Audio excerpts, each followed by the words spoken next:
തീരദേശ ഹൈവേ പദ്ധതിയിൽ നിന്ന് സർക്കാർ പിന്മാറണമെന്നാവശ്യപ്പെട്ട് പ്രതിപക്ഷ നേതാവ് വി.ഡി. സതീശൻ മുഖ്യമന്ത്രി പിണറായി വിജയന് കത്ത് നൽകി.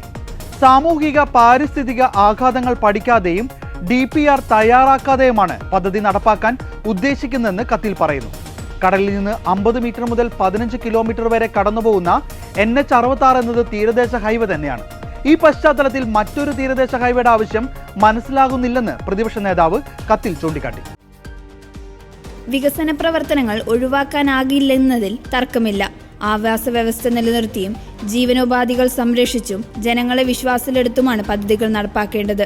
വികസനത്തെയല്ല, വികസനത്തിന്റെ പേരിൽ പാവങ്ങളെ ചൂഷണം ചെയ്ത് ഉന്മൂലനം ചെയ്യാനുള്ള ഭരണകൂടത്തിന്റെ നടപടികളാണ് UDF എതിർക്കുന്നതെന്നും പ്രതിപക്ഷ നേതാവ് പറഞ്ഞു. മത്സ്യത്തൊഴിലാളികളുടെ ആവാസ വ്യവസ്ഥയെയും ജീവനോപാധികളെയും ബാധിക്കുന്ന പദ്ധതിയെക്കുറിച്ച് പഠിക്കാൻ UDF നിയോഗിച്ച ഷിബു ബേബി ജോൺ കൺവീനറായി സമിതി നൽകിയ റിപ്പോർട്ടിന്റെ അടിസ്ഥാനത്തിലാണ് പ്രതിപക്ഷ നേതാവ് കത്ത് നൽകിയത്. വിഴിഞ്ഞം പദ്ധതിയെ തുടർന്ന് മത്സ്യത്തൊഴിലാളികൾ നേരിടുന്ന പ്രതിസന്ധികൾ പരിഹരിക്കാൻ സർക്കാർ ഇപ്പോഴും തയ്യാറായിട്ടില്ല.